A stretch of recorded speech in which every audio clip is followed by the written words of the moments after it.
Buenas tardes, creo ya. Me tocaron varias cosas. Uno, a la hora del almuerzo, cuando están cansados ustedes. Entonces, muchas gracias por estar todavía aquí.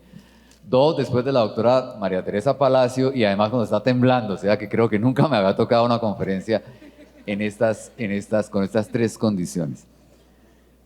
Voy a tratar de ser breve para que podamos ir a almorzar y podamos que nos pase un poquitico el mareo que ha dejado este temblor que parece que ha sido bastante fuerte. Entonces, la charla o el tema que voy a tratar son las medidas cautelares en las acciones populares.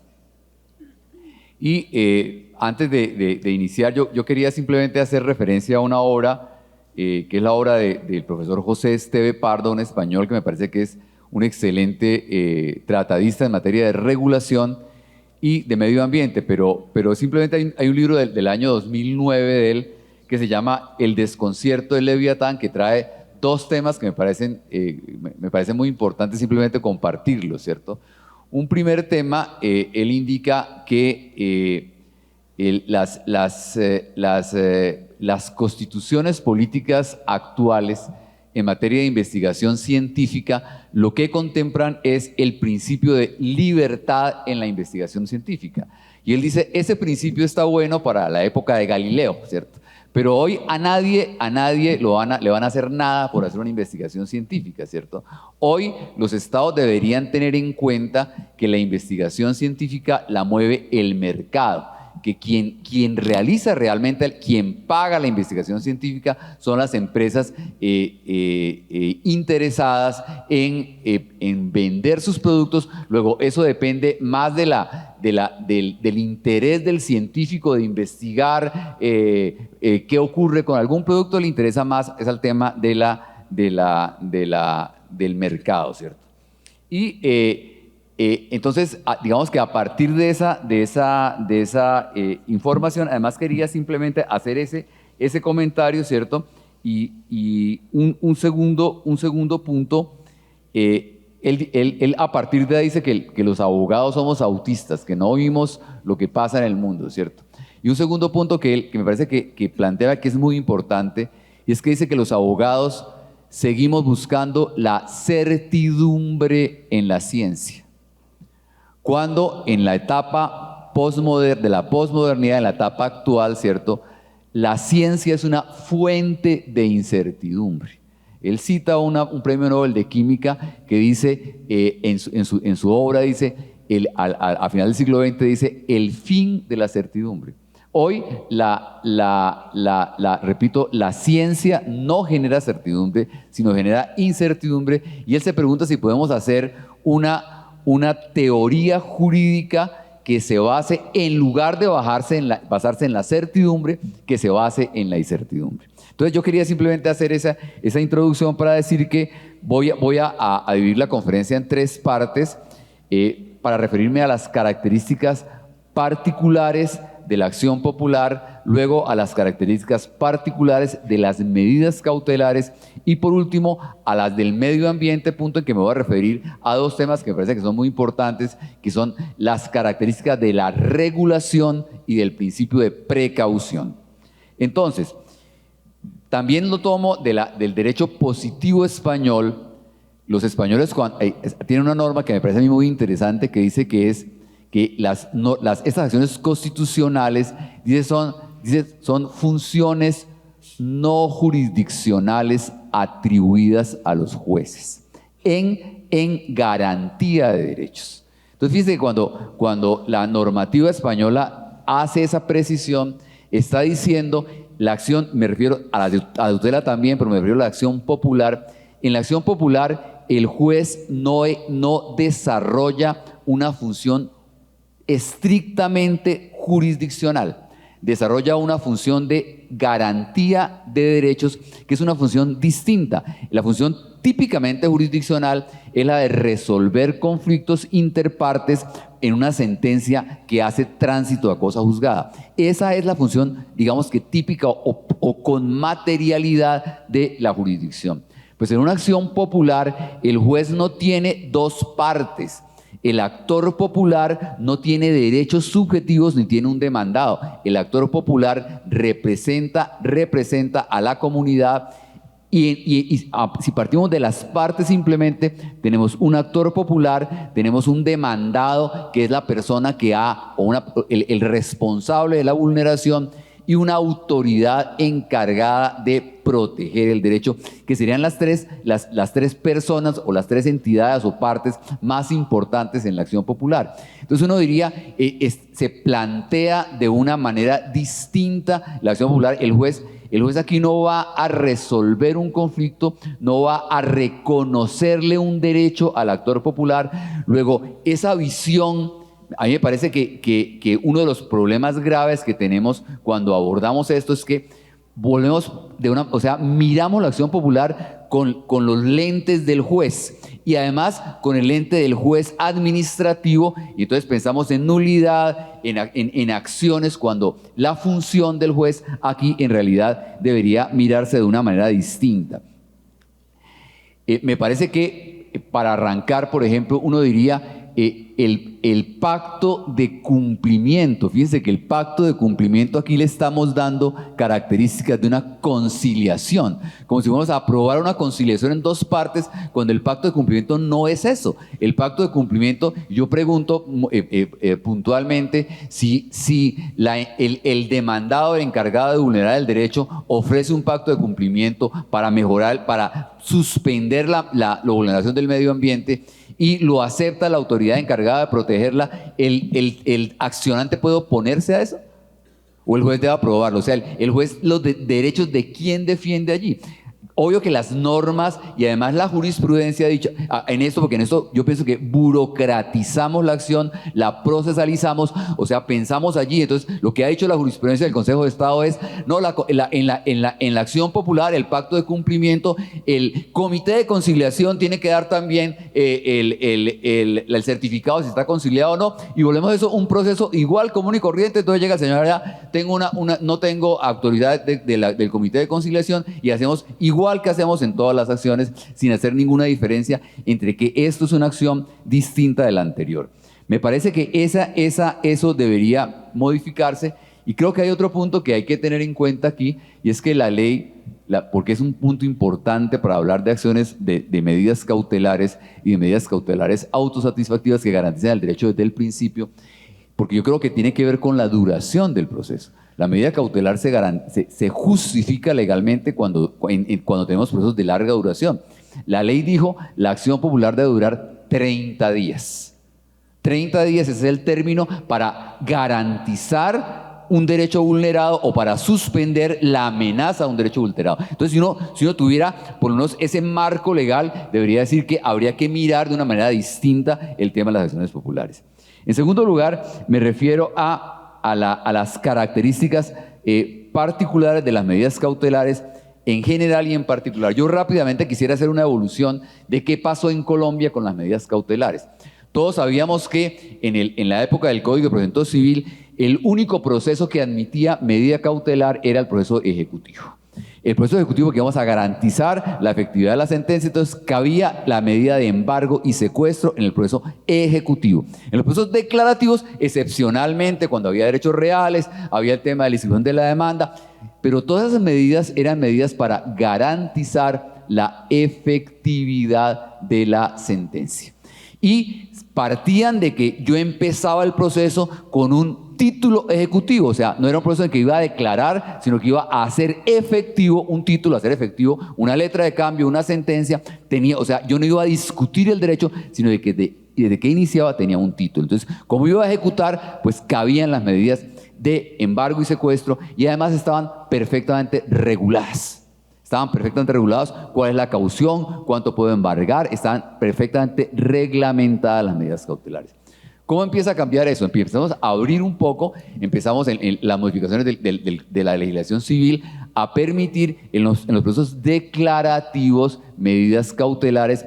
Metemos el tema de la inscripción de la demanda, en el cual, que simplemente sí inmoviliza el bien, porque la inscripción de la demanda en procesos declarativos en civil, pues simplemente le dice a usted, si usted vende el bien y hay una condena en primera instancia, esa sentencia de condena se vale contra usted. Eso para mí hoy es similar a un embargo, ¿cierto? Es similar a un embargo. Alguien dice que no, que eso es distinto, pero yo digo, yo podré vender mi apartamento cuando le digo al señor, no, yo tengo una medida de exclusión de la demanda. Eso no es un embargo, señor, simplemente para usted le toca mamarse los efectos de la sentencia, pero eso no es un embargo. Pues yo creo que nadie le compra a usted un bien. Me parece que eso es exactamente igual a una medida de embargo en procesos declarativos en civil.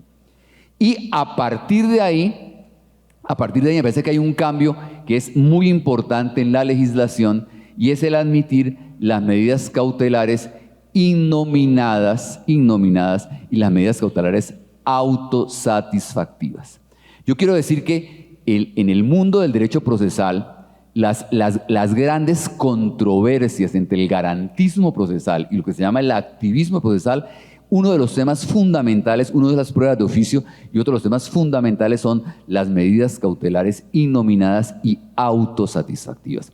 ¿Por qué? Porque con la medida cautelar autosatisfactiva yo ya no estoy garantizando la efectividad de la sentencia. No estoy tomando una medida para garantizar la efectividad de la sentencia. Estoy tomando una medida en que estoy satisfaciendo la pretensión, estoy otorgando la pretensión desde el comienzo del proceso. Y allí digamos que se discute o esas medidas nacen, todos los autores citan al Tribunal de Luxemburgo, que dice, no podrá hacerse pesar en el demandado la carga del proceso. Dice, además de que tiene una pretensión patrimonial, no hay que hacerle pesar a él la carga del proceso. Entonces, desde el principio debemos otorgarle el derecho. Eso es lo que hace una medida autosatisfactiva, y por eso en la medida autosatisfactiva se pide el tema de que haya un perjuicio irremediable y que haya una apariencia de buen derecho. Esas medidas, ¿por qué las critica el garantismo? Porque dice, estamos cambiando desde el principio del proceso la posición del demandado, desconociendo el derecho al debido proceso.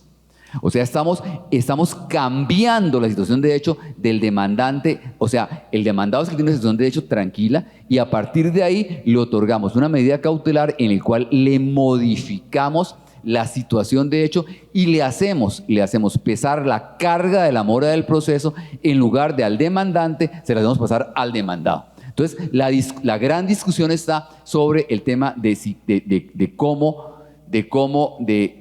en realidad esas medidas autosatisfactivas violan o no el debido de proceso, y esa es una discusión que creo que es importante tenerla. Y la segunda discusión, obviamente, es la de las medidas cautelares innominadas. Las medidas cautelares innominadas, y es decirle al juez, usted puede tomar cualquier tipo de medida que se adapte a la necesidad que está haciendo. Y entonces el debido proceso y la regulación, y a cuál ley está sometido el juez, si a mí a las partes lo que permite el debido proceso es que haya una ley que indique exactamente qué es. Entonces esas son las dos discusiones que allí. Sin embargo, la doctrina que acepta las medidas autosatisfactivas, que son las medidas, repito, de poner al demandante, de otorgarle provisionalmente el derecho desde el principio, ¿cierto? Indican que esas medidas cautelares deben tener los siguientes requisitos. Uno, instrumentalidad, que está en el CEPACA. Instrumentalidad quiere decir, el juez en la acción, en cualquier demanda, solamente puede decretar una medida cautelar frente a una medida que pueda disponer en la sentencia. O sea, el juez cuando haga una medida cautelar tiene que ver qué acciones o qué decisiones, para qué decisiones tiene competencia en la sentencia, porque solamente podrá tomar una medida cautelar que sea compatible con eso. Porque fíjense que lo que hace el juez es simplemente otorgar el derecho que le va a otorgar en la sentencia, se lo otorga desde la demanda. Entonces le está diciendo, debe haber una instrumentalidad en el sentido de decir, debe ser lo que yo otorgo aquí es lo que yo puedo otorgar en la sentencia, primero. Segundo, la reversibilidad de la medida, que me parece que es muy importante tenerla en cuenta. La reversibilidad quiere decir, es una medida cautelar. Quiere decir que yo en la sentencia puedo decir, en lugar de acoger las pretensiones, rechazo las pretensiones. Entonces, la posibilidad de que yo pueda volver las cosas hacia atrás es otro requisito de la medida cautelar autosatisfactiva. Yo no puedo tomar medidas definitivas, no puedo ordenar destrucción de un bien, yo no, porque repito, es la medida definitiva la tomo en la sentencia, entonces si es una medida cautelar, dice la doctrina, debe ser irreversible. Y el tercer requisito es la motivación. Si yo le otorgo al demandante el derecho desde el principio, debo motivar muy adecuadamente mi decisión. Le debo motivar casi que de la misma manera que motivaría la sentencia. Tengo que decir por qué hay una apariencia del derecho, porque desde hoy, desde la demanda, sin esperar a la sentencia, yo estoy a usted, lo digo así claramente, otorgándole el derecho y poniéndolo en esta posición. Entonces me parece que allí hay una primera precisión. Yo quiero, frente a las medidas innominadas, simplemente indicar una discusión. Yo obviamente no quiero señalar cuál es la posición adecuada, ¿cierto?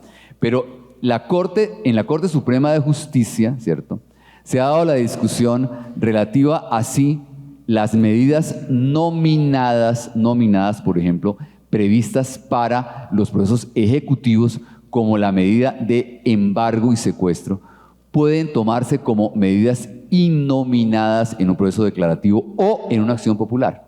O sea, si una medida que está nominada en un proceso ejecutivo se podría tomar como medida innominada en otro proceso. Y la Corte Suprema de Justicia ha dicho que no. La Corte Suprema de Justicia ha dicho las medidas nominadas son típicas y están reguladas en la ley. Tienen nombre, dice la sentencia de la Corte. No pueden aplicarse a otro proceso y yo no puedo, si están reguladas excepcionalmente para un proceso, yo no puedo utilizar la medida de embargo para otras medidas. Eso estaría aquí. Ahora, en relación con las medidas cautelares propias de las acciones populares, a cuál quisiera hacer referencia. Haría referencia a dos que me parece importante para seguir el hilo de la charla.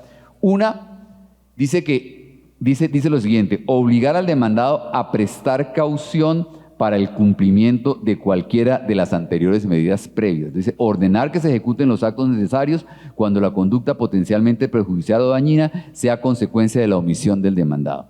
Dice segundo, obligar al demandado a prestar caución para el cumplimiento de cualquiera de las anteriores medidas previas. Entonces se preguntaría allí, ¿cabe el embargo? Cuando yo estoy asegurando, cuando aquí hay una obligación de caución, habría que preguntárselo, ¿cierto?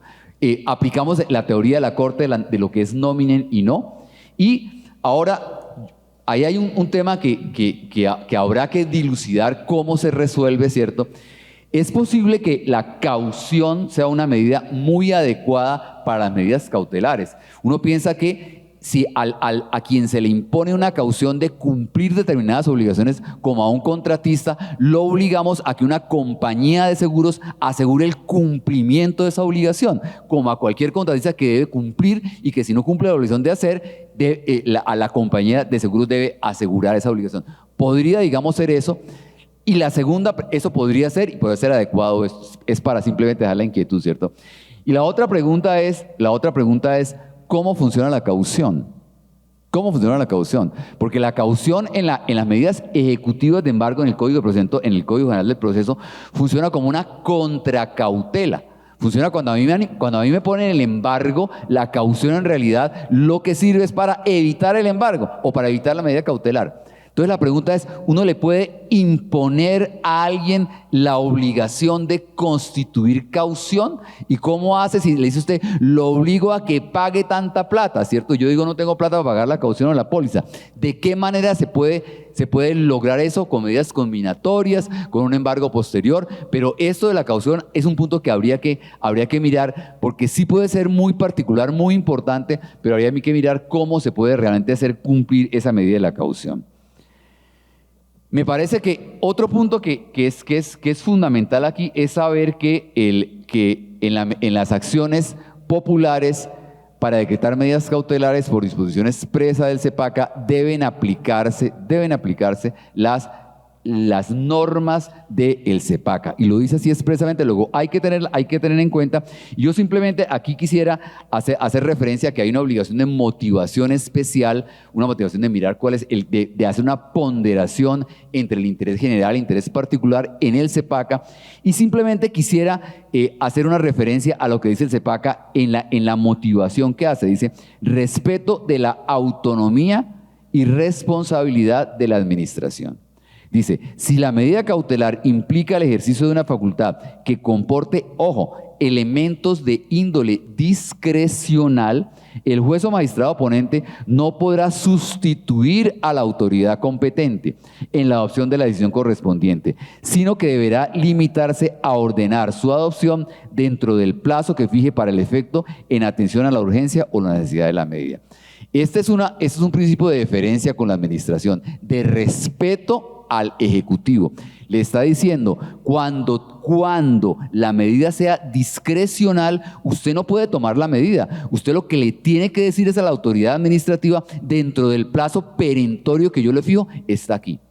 Y por eso a mí me parece tan importante la obligación en la acción popular de hacer una petición previa a la autoridad encargada de proteger el derecho. Porque fíjense que hay un requisito previo en la acción popular introducido por el CEPACA, que es: antes de iniciar la acción popular, el actor popular debe hacerle un requerimiento a la entidad para que indique que cumpla la medida de protección. Y esto no es como una conciliación. Si hay conciliación, se acautó el derecho. No, la entidad tiene que contestar y a partir de ahí se inicia la demanda. Pero la contestación de la petición me parece que es esencial para que el juez de la acción popular sepa qué acciones puede tomar. Porque a partir de esa respuesta que da allí, me parece que es fundamental y que se une con esto, se une con un principio que los americanos llaman el principio de deferencia a la administración en los casos de las autoridades regulatorias. Y entro a la autoridad regulatoria, primero para indicar y para recordar todos, la Corte Constitucional cuando se refiere a las medidas cautelares, arranca por decir: no hay que olvidar que las autoridades ambientales tienen medidas de compensación, medidas de corrección, medidas de mitigación y medidas de prevención. Aquí no se trata, repito, de seguir mirando de suspensión de los efectos de una licencia, de suspensión ni de nulidad. Hay que mirar que las autoridades regulatorias pueden tomar otro tipo de medidas como esas. Y en la definición de la función reguladora, obvio que los cultores del derecho administrativo colombiano discuten mucho si uno podría distinguir en un ordenamiento jurídico como el colombiano la función reglamentadora de la función regulatoria, y si aquí hay agencias de regulación, pero simplemente creo que sí hay que tener en cuenta que las características de la función reguladora del Estado son distintas de la función reglamentadora. Cuando se regula determinado aspecto del medio ambiente, de cualquier cosa, se regula, y lo dice la ley, dice, hay una remisión, dice, el rasgo que diferencia la actividad reguladora, dice la doctrina, es la discrecionalidad, primero, la discrecionalidad que se le otorga a la administración de las obligaciones jurídicas. Y recuerdo que el CEPACA dice: cuando hay discrecionalidad, ojo que usted no puede sustituir a la administración, porque la discrecionalidad la maneja la administración. Y luego dice: hay una remisión parcial de acuerdo con los límites constitucionales establecidos del Poder Legislativo hacia la administración pública para que esta, ojo, contribuya al paulatino proceso de determinación del interés general a través, ojo, de la ponderación de los intereses particulares y colectivos en presencia. Pero eso es una función que le corresponde no al juez. ¿A quién le corresponde? A la administración. Y le corresponde mediante la actividad reguladora, que además la actividad reguladora es cercana, se modifica. La administración supone que debe tener la capacidad científica de regular. Entonces a mí me parece que es bueno tener en cuenta eso. Sigue diciendo, la Corte Constitucional dice, la función reguladora, dice, es diseñar una política, es establecer sus elementos constitutivos, definir la relación entre ellos, ordenar prioridades, articular sus componentes de una manera inteligible para sus destinatarios, programar de qué forma, por qué medios, ojo, y a qué ritmos se alcanzarán las metas trazadas. Por eso la actividad regulatoria del Estado es una actividad muy particular cuando una comisión de regulación económica o de telecomunicaciones toma una medida, es una medida que puede que no dure mucho tiempo y es una medida muy delicada, muy técnica, porque cualquier medida que se tome afecta otros intereses y deben tenerse en cuenta otros intereses. Entonces, la doctrina dice el carácter técnico de la actividad reguladora de la administración y su relación estrecha con la ejecución de políticas públicas determina que la intervención judicial frente a estos actos de la administración sea mucho más limitada y restringida. Al respecto, las cortes estadounidenses, por regla general, han optado por aplicar la doctrina judicial de la deferencia frente a ese tipo de cosas. Ahora bien, paso al último punto, que es el punto del principio de precaución, que me parece que es muy importante recordarlo aquí. Entonces, la ley 99 lo que indica es lo siguiente: la formulación de las políticas ambientales tendrá en cuenta el resultado del proceso de investigación científica. No obstante, las autoridades ambientales y los particulares darán aplicación al principio de precaución, conforme al cual, cuando exista peligro de daño grave e irreversible, la falta de certeza científica absoluta no deberá utilizarse como razón para postergar la adopción de medidas eficaces para impedir la degradación del medio ambiente. ¿Qué es lo que está diciendo este principio fundamental en Colombia?